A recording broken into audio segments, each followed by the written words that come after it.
Hi, it's Monday, May 13th, 2019, and this is the Pro and the Con Show, and I'm your host, Michael James Ott. Like I say, Monday, May 13th, 2019. And, the basic premise of the show is that we talk about the news, the real news, the facts, and try to help each other understand how to get rid of the bias and opinion that flows at us from various sources. And I've been I usually look at 5 different websites, some of them leaning more left or liberal, and some leaning more right or conservative, and one kind of mostly in the middle. At least the general perception seems to be that. But tonight, continuing a series here talking about abortion. So a couple of days ago on May 11th, we talked about the 3 aspects of factors that would affect the overall view on a structure around what does or does not make sense for laws around abortion. So choice, defining human life, and ending that potential human life. Those 3 things seem to be mixed together and require some thought and some logic and reason. And then on May 12th show, we talked about there's at least one paper that's published where some researchers asked, excuse me, I want to say it was 1,000 women who identify themselves as having had an abortion, and asked them, can you give us the reasons why? And then the women just kind of listed out the reasons, and the top reasons, about 40% of the women said financial. Excuse me, having a little bit of a cough thing here. So I'm just going to read through them. Again, we covered them on May 12th. So financial was about 40% of the responses.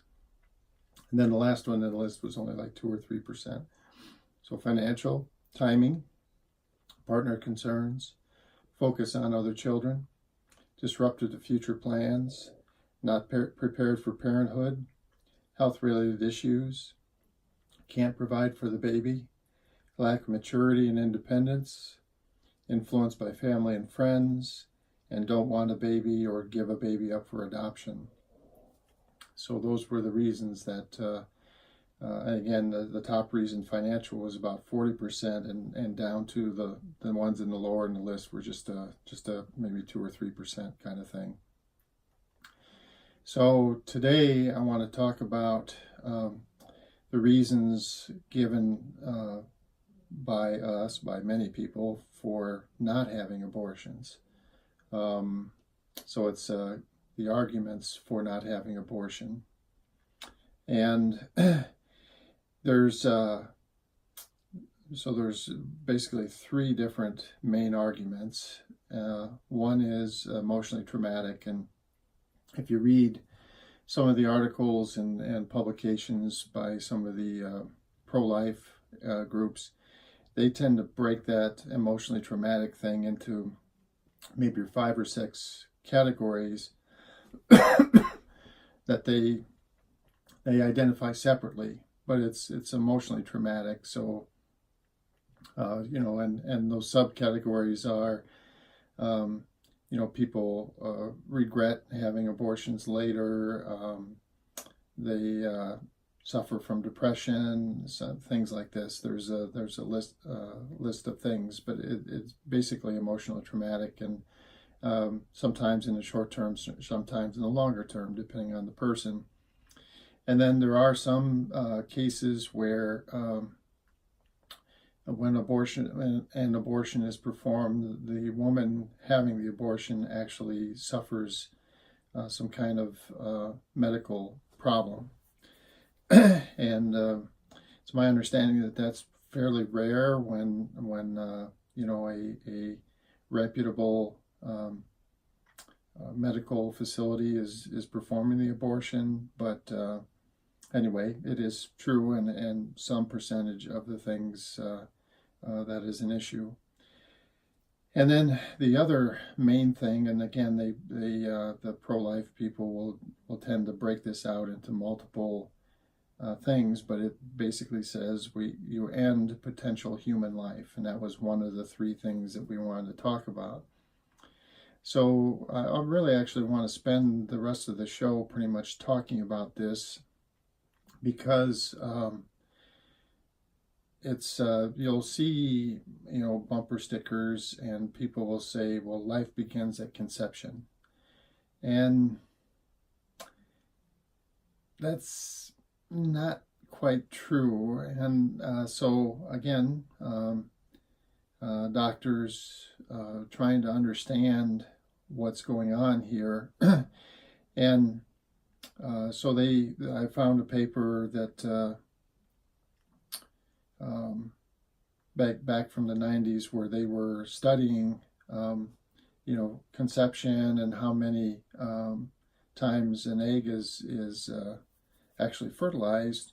Does it actually go through the various processes of cell division, and there's like some times when there's some like critical things that occur, and if they don't occur, then you have basically miscarriage. And in many cases, actually, women that have actually conceived never even know it, because within maybe a few weeks after they have conceived, something goes wrong.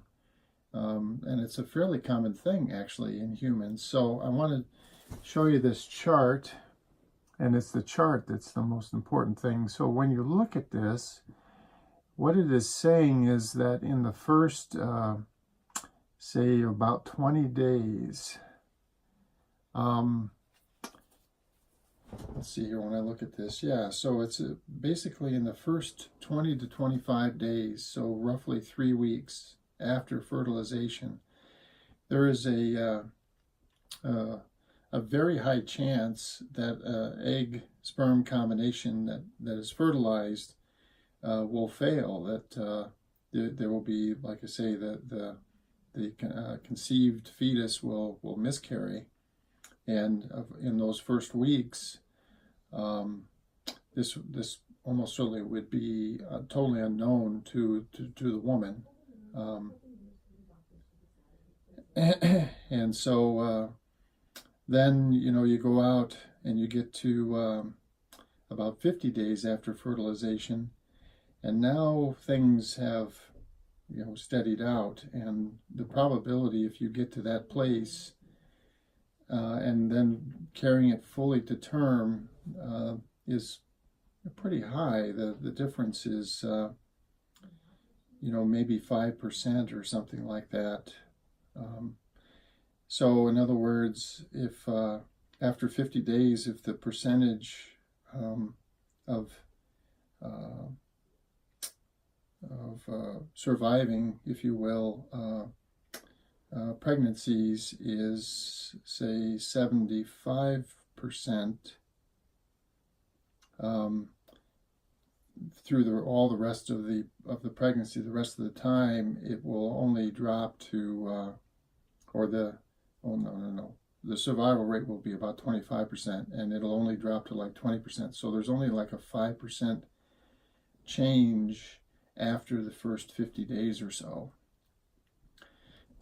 And so, but there are, as far as we know, as far as the doctors know, there are it's a small percentage generally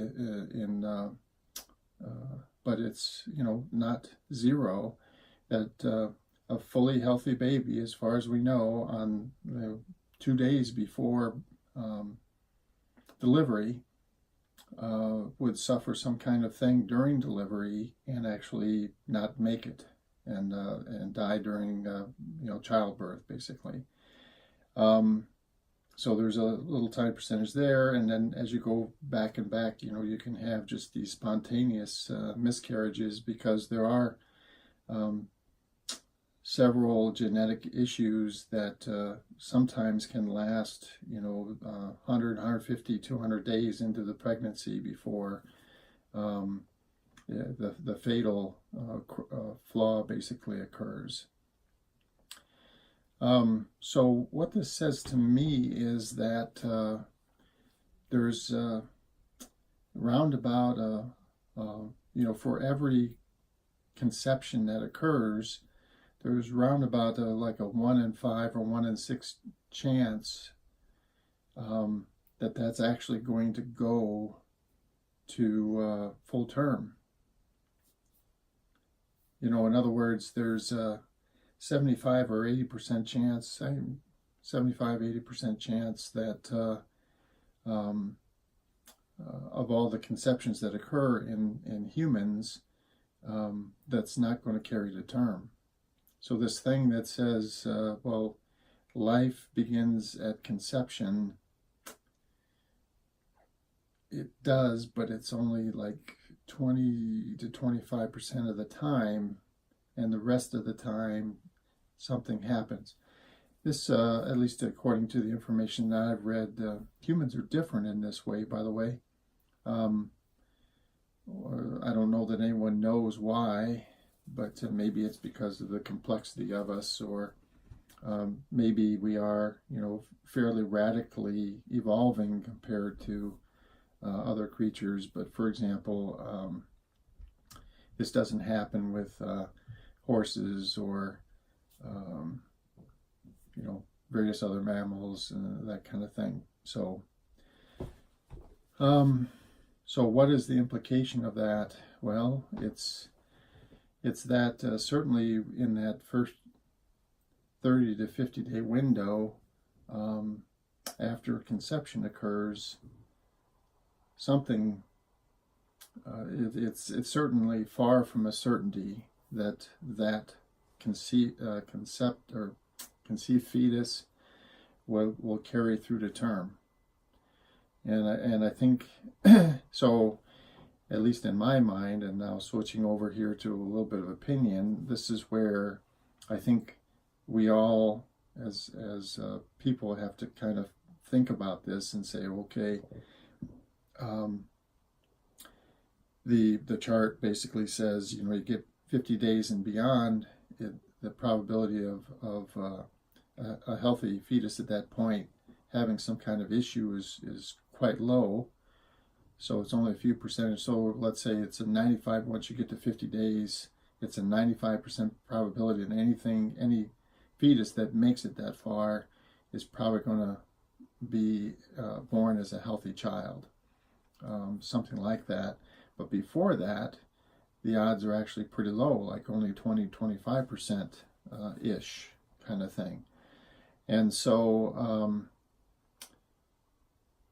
I would offer that maybe that's, the first 50 days or something like that is a time period where abortions might be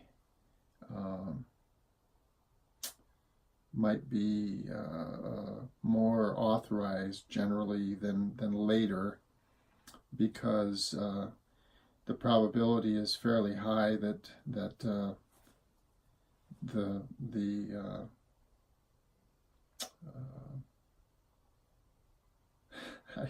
don't you hate that one?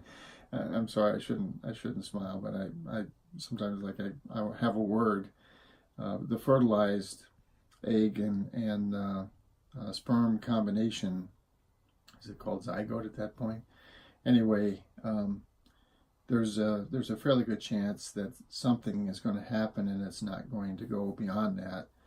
And then you have this 5% thing, and so I've read a few articles, during that from 50 days and beyond, where certain really significant genetic defects, really we don't have the capability of finding them in the first 100 days or something like that. So sometimes it's day 150 or day 200 kind of thing, where some of these really, and they're pretty darn rare, is my understanding. It's really rare, but some of these maladies can be extreme, and it might be in those rare cases for certain really severe maladies, it might be appropriate to allow the parents to decide. Again, we don't do mandatory abortions, right? So would the parent in some